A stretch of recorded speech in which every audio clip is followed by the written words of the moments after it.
O nobre senador Eduardo Girão, Vossa Excelência dispõe de 20 minutos.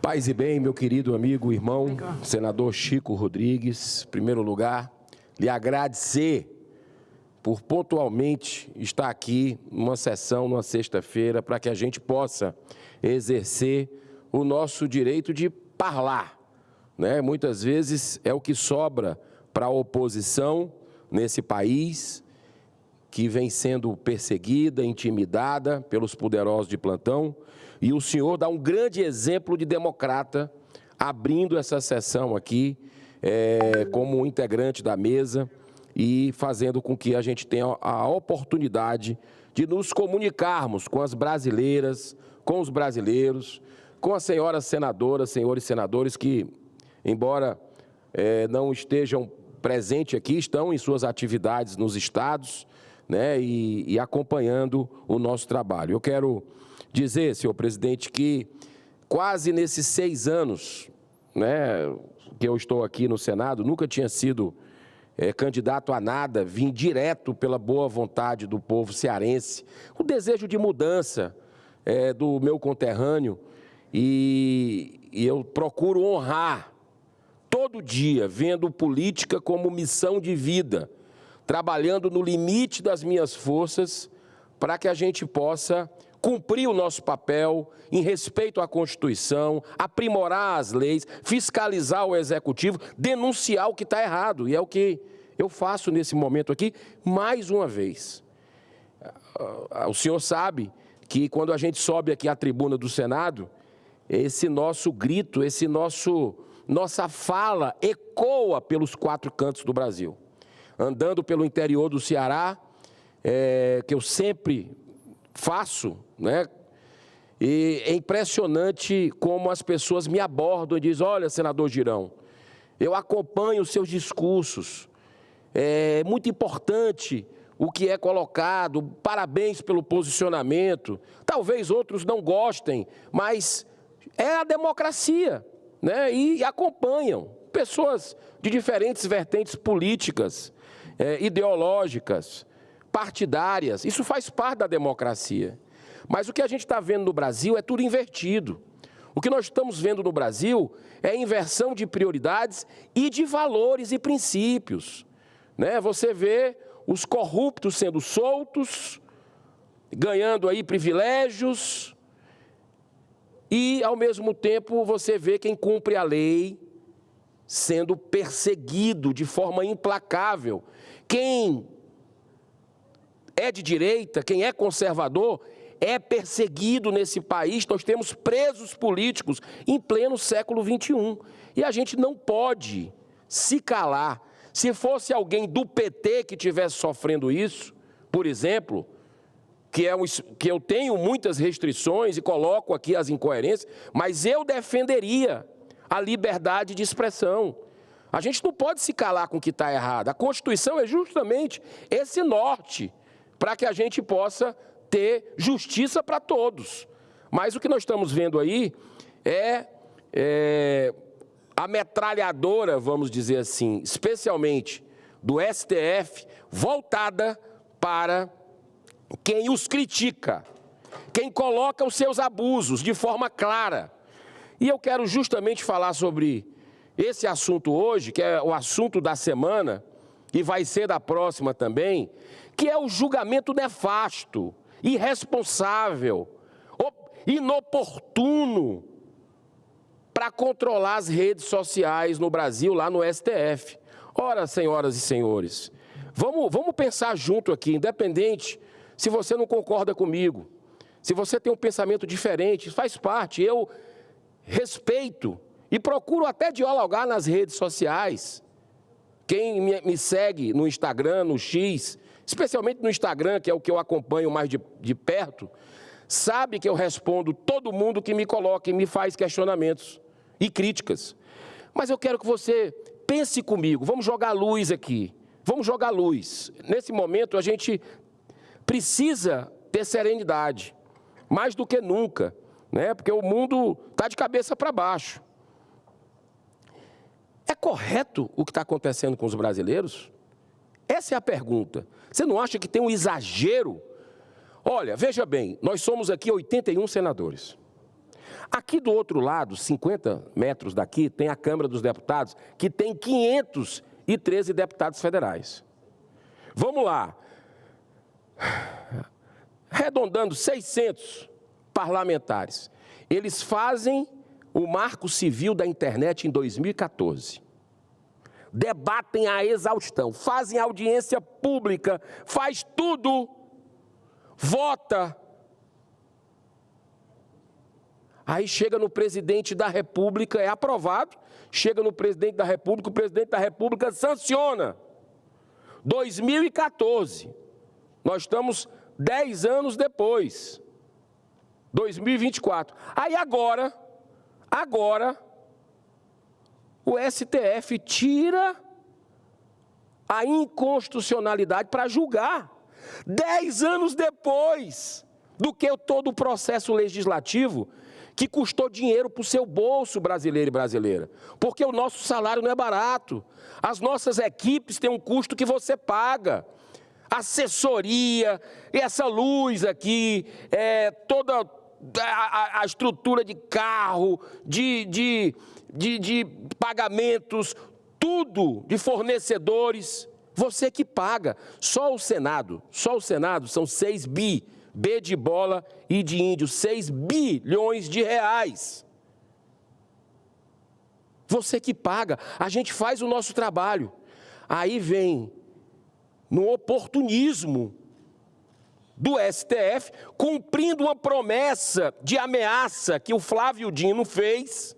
Lembre-se, no ano passado, o ministro Flávio Dino, ministro da Justiça, simplesmente, ele vem numa entrevista coletiva e diz o seguinte: se o Congresso não regular as redes sociais, nós do governo Lula vamos fazer ou o Supremo Tribunal vai fazer. O governo Lula até que tentou.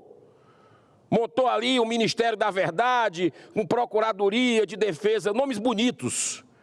Montou uma estrutura para censurar, para controlar os brasileiros. Não é à toa que eles não gostam da liberdade de expressão. Você viu que o diretor da Polícia Federal se negou a dar entrevista para a Folha de São Paulo. Eles não gostam de imprensa.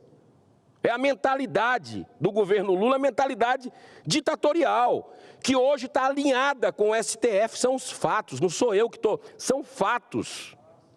E aí, olha só que coisa impressionante. A gente faz todo esse processo de uma lei, aí o STF agora, num casuísmo, para cumprir a ameaça do Dino, que só não foi feita pelo governo Lula porque houve uma reação da sociedade brasileira, e o Congresso não passa PL de censura aqui de jeito nenhum, aí agora o STF vai fazer mais um abuso, vai fazer mais um ativismo judicial daqueles que desrespeitam dia sim, dia não a nossa Constituição. Eles é que estão mandando no Brasil. Para que esse Congresso aqui? Vamos combinar.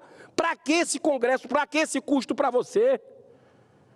Se o STF dá as cartas e o Senado, que seria o único que poderia fazer alguma coisa para barrar esse ativismo judicial, esses abusos, essas interferências de um poder sobre os outros no Brasil, especialmente sobre o Congresso, não faz nada.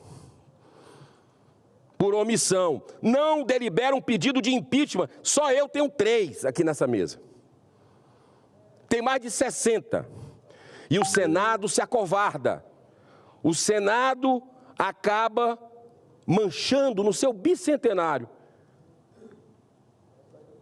desmilinguindo a democracia no Brasil porque está inerte. Agora, eu quero passar um áudio aqui para vocês, para ver o nível que nós chegamos nesse julgamento que está no Supremo, lá do Marco Civil da Internet, que eles querem fazer o controle da rede social e a censura. E nós vamos entender por quê. É para o projeto de poder ou é para se blindar de críticas? Porque eles são os bonzões, os bons. E não pode ter crítica, mas fazem aberrações o dia inteiro. Está aqui, ó. Vou passar para vocês. Nós podemos entender que aquilo que aquele policial fez em São Paulo, na ponte, que desde ontem está sendo repetido nas televisões brasileiras, nos telejornais, é uma liberdade de expressão? Se nós levarmos a liberdade de expressão ao absoluto, ele estaria protegido pela liberdade de expressão. A liberdade de expressão abarca qualquer expressão? O marido que bate na mulher dentro de casa e ainda vai na frente do juiz, e todos nós sabemos relatos disso, e depõe: doutor, eu não bato em mulher. A ministra Carmen Lúcia outro dia lembrava esse episódio aqui no café conosco, de um juiz do interior que contou a ela esse caso. Doutor, eu não bato em mulher, não, mas o senhor está sendo acusado aqui de ter batido na sua mulher. Ah, mas essa é minha. É a minha mulher. Mas eu não sou violento, eu não saio por aí batendo nas mulheres, não. Mas essa é minha. Isso é liberdade de expressão. Se nós levarmos o absoluto liberdade de expressão, tudo está permitido.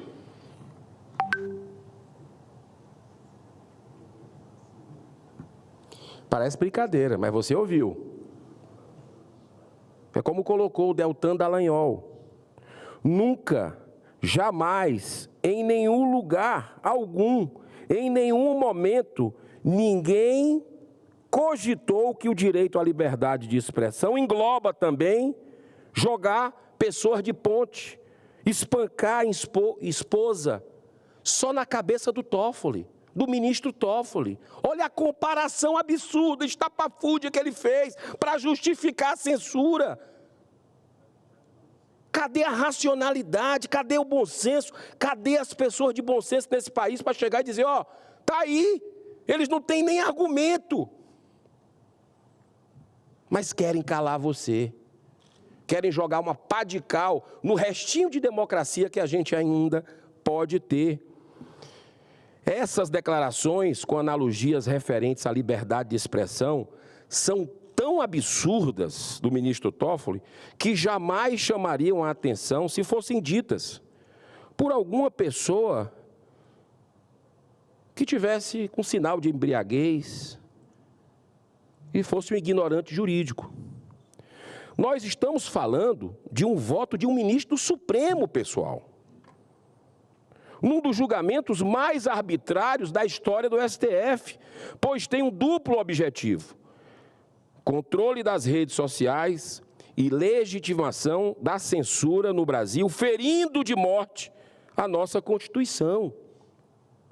Essa mesma Constituição exige apenas duas condições essenciais para que uma pessoa possa ser indicada para a Suprema Corte brasileira.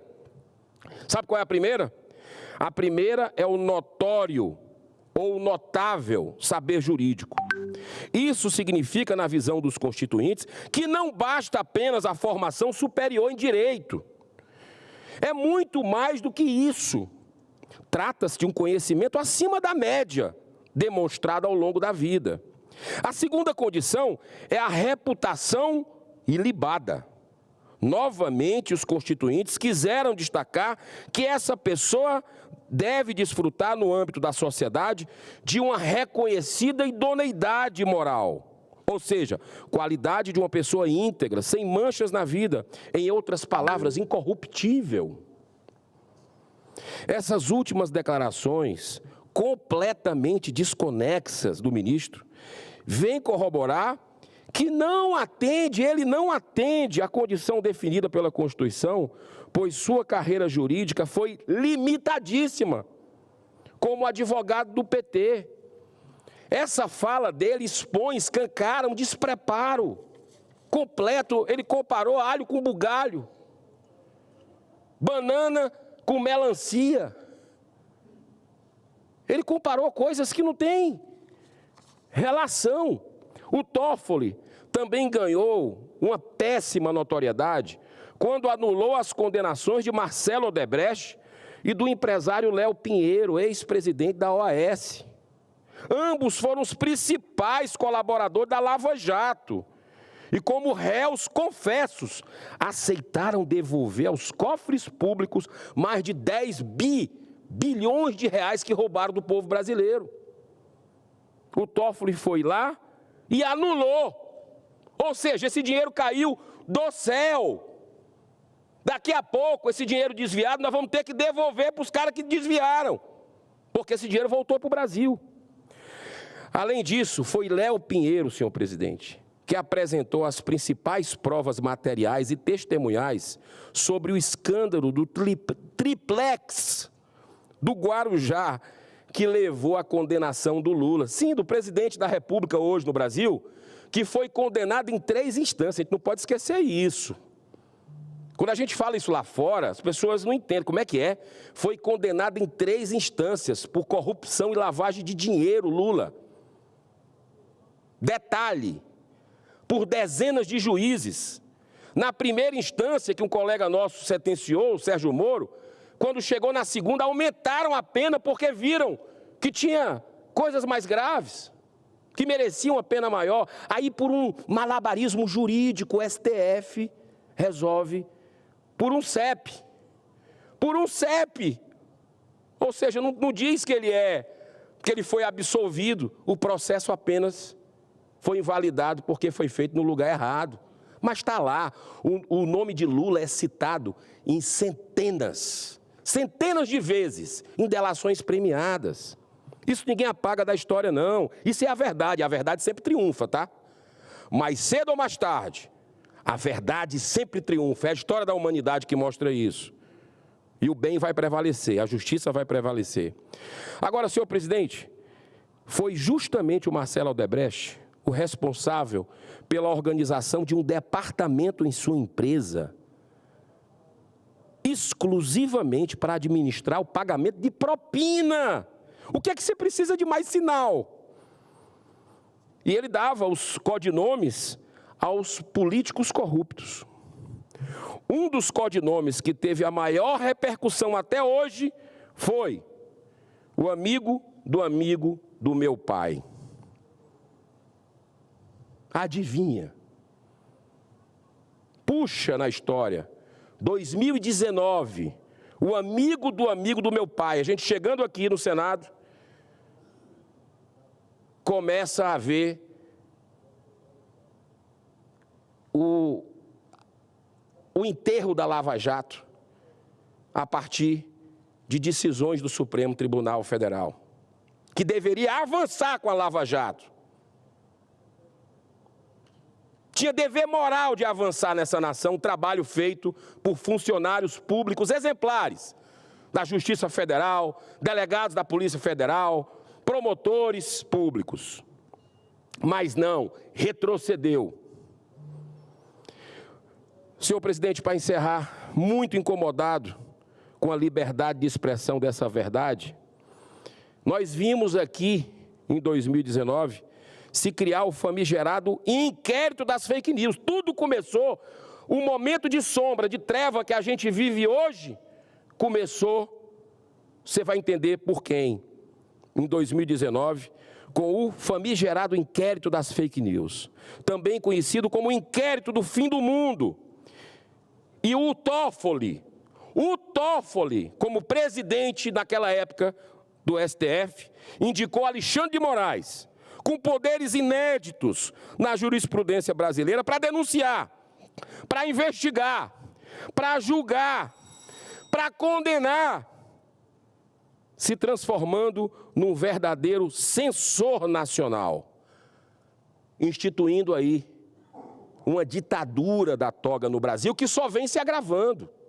Uma escalada antidemocrática que nós estamos vendo no Brasil e que eu, junto com outros parlamentares aqui do Senado e da Câmara, estamos denunciando nos 4 cantos do mundo. E vamos continuar denunciando, até que o sol da liberdade, da democracia, volte a iluminar os corações do brasileiro que está com medo dessa ditadura, mas não vai se dobrar, não vai baixar a cabeça, porque nós temos os filhos e netos para honrarmos as futuras gerações desse país, para que elas tenham um futuro brilhante. Deus abençoe, muita paz, muito obrigado, senhor presidente. Nobre senador Eduardo Girão, Vossa Excelência faz o seu pronunciamento na linha que, na verdade, defende.